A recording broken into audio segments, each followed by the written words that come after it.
ആകാശവാണി. നമസ്കാരം. പ്രത്യേക വാർത്താ ബുള്ളറ്റിൻ വായിക്കുന്നത് കൃഷ്ണ.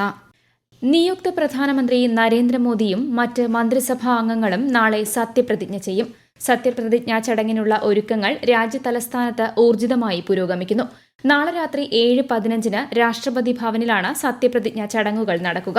നരേന്ദ്രമോദിക്കും മറ്റ് നിയുക്ത കേന്ദ്രമന്ത്രിമാർക്കും രാഷ്ട്രപതി ദ്രൌപദി മുർമു സത്യവാചകം ചൊല്ലിക്കൊടുക്കും.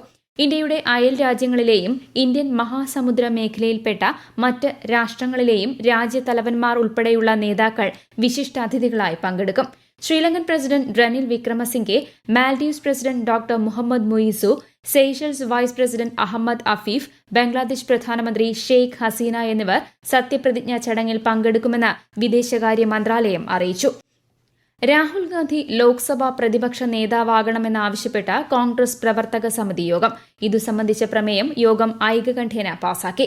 ശ്രീ രാഹുൽ ഗാന്ധിയുടെ നേതൃത്വത്തിൽ ശക്തവും ജാഗ്രതയുമുള്ള പ്രതിപക്ഷമായി പ്രവർത്തിക്കാൻ സാധിക്കുമെന്ന് വിശ്വസിക്കുന്നതായി കോൺഗ്രസ് നേതാവും നിയുക്ത എംപിയുമായ KC വേണുഗോപാൽ മാധ്യമപ്രവർത്തകരോട് പറഞ്ഞു. ലോക്സഭാ തിരഞ്ഞെടുപ്പ് കോൺഗ്രസ് പാർട്ടിക്ക് ഊർജ്ജം പകർന്നതായും തിരഞ്ഞെടുപ്പ് പ്രവർത്തനങ്ങൾ സംബന്ധിച്ച് സംസ്ഥാന തലത്തിൽ വിശകലനം നടത്തുമെന്നും മുതിർന്ന കോൺഗ്രസ് നേതാവ് ജയറാം രമേശ് പറഞ്ഞു. കോൺഗ്രസ് അധ്യക്ഷൻ മല്ലികാർജ്ജുൻ ഖർഗെ, മുതിർന്ന നേതാക്കളായ Sonia Gandhi, Rahul Gandhi, AICC general secretary Priyanka Gandhi, മറ്റ് നേതാക്കൾ തുടങ്ങിയവർ ന്യൂഡൽഹിയിൽ ചേർന്ന കോൺഗ്രസ് പ്രവർത്തക സമിതി യോഗത്തിൽ പങ്കെടുത്തു. മുതിർന്ന കോൺഗ്രസ് നേതാവ് സോണിയാഗാന്ധിയെ കോൺഗ്രസ് പാർലമെന്ററി പാർട്ടി ചെയർപേഴ്സണായി ഐകകണ്ഠേന തിരഞ്ഞെടുത്തു. സോണിയാഗാന്ധി സ്ഥാനം അംഗീകരിച്ചതായി പാർട്ടി നേതാവ് രാജീവ് ശുക്ല അറിയിച്ചു. നീറ്റ് പരീക്ഷ സുതാര്യമാണെന്നും പരീക്ഷാ നടത്തിപ്പിൽ വിട്ടുവീഴ്ച ചെയ്തിട്ടില്ലെന്നും നാഷണൽ ടെസ്റ്റിംഗ് ഏജൻസി.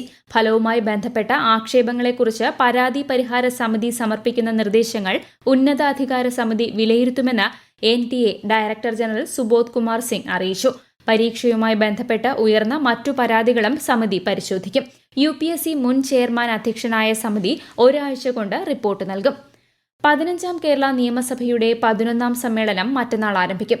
2024-25 സാമ്പത്തിക വർഷത്തേക്കുള്ള ബജറ്റിലെ ധനാഭ്യർത്ഥനകൾ വിശദമായി ചർച്ച ചെയ്ത് പാസാക്കുന്നതിനാണ് സമ്മേളനത്തിൽ പ്രഥമ പരിഗണന.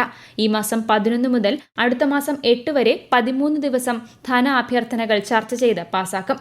2024 കേരള പഞ്ചായത്ത് രാജ് 2ാം ഭേദഗതി ബിൽ, കേരള മുനിസിപ്പാലിറ്റി 2ാം ഭേദഗതി ബിൽ എന്നിവ സമ്മേളനത്തിൽ അവതരിപ്പിക്കും. ജൂലൈ 25 വരെ 28 ദിവസം സഭ ചേരും. കേരളത്തിൽ അടുത്ത 5 ദിവസം വ്യാപകമായി ഇടിമിന്നലോടും കാറ്റോടും കൂടിയ മഴയ്ക്ക് സാധ്യതയെന്ന് കേന്ദ്ര കാലാവസ്ഥാ വകുപ്പ് അറിയിച്ചു.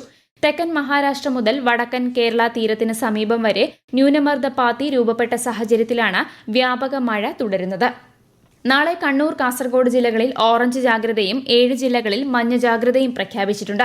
കേരള, കർണാടക, ലക്ഷദ്വീപ് തീരങ്ങളിൽ ഈ മാസം 11 വരെ മത്സ്യബന്ധനത്തിന് പോകരുതെന്നും നിർദ്ദേശമുണ്ട്. ആഴക്കടൽ മത്സ്യബന്ധനത്തിന് 51 ദിവസത്തെ അവധി നൽകുന്ന ട്രോളിംഗ് നിരോധനം നാളെ അർദ്ധരാത്രി മുതൽ. ട്രോളിംഗ് നിരോധനത്തിനുള്ള എല്ലാ ഒരുക്കങ്ങളും പൂർത്തിയായി.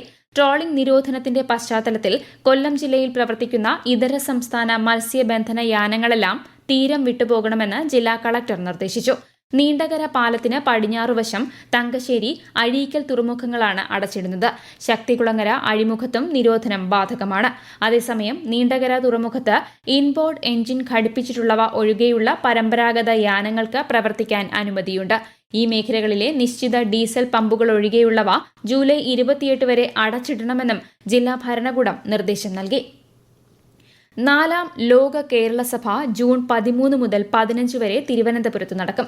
103 രാജ്യങ്ങളിൽ നിന്നുള്ള പ്രവാസികളടക്കം 200-ലധികം പ്രതിനിധികൾ ക്ഷണിതാക്കളായി പങ്കെടുക്കും.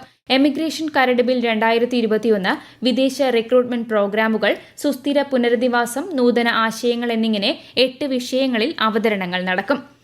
തിരുവനന്തപുരം മെഡിക്കൽ കോളേജ് ആശുപത്രിയിൽ രോഗിയെ സെക്യൂരിറ്റി ജീവനക്കാർ മർദ്ദിച്ച സംഭവത്തിൽ സർജന്റിനെ അന്വേഷണ വിധേയമായി മെഡിക്കൽ കോളേജ് പ്രിൻസിപ്പൽ സസ്പെൻഡ് ചെയ്തു. ആരോഗ്യമന്ത്രി വീണ ജോർജിന്റെ നിർദ്ദേശപ്രകാരമാണ് നടപടി. 2020 ലോകകപ്പ് ക്രിക്കറ്റിൽ ഇന്ന് 2 മത്സരങ്ങൾ.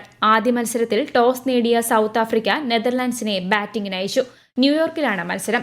2ാം മത്സരം ഓസ്ട്രേലിയയും ഇംഗ്ലണ്ടും തമ്മിൽ രാത്രി 10:30 നടക്കും. 2020 ലോകകപ്പിലെ ആവേശ പോരാട്ടമായ ഇന്ത്യ-പാകിസ്ഥാൻ മത്സരം നാളെയാണ്.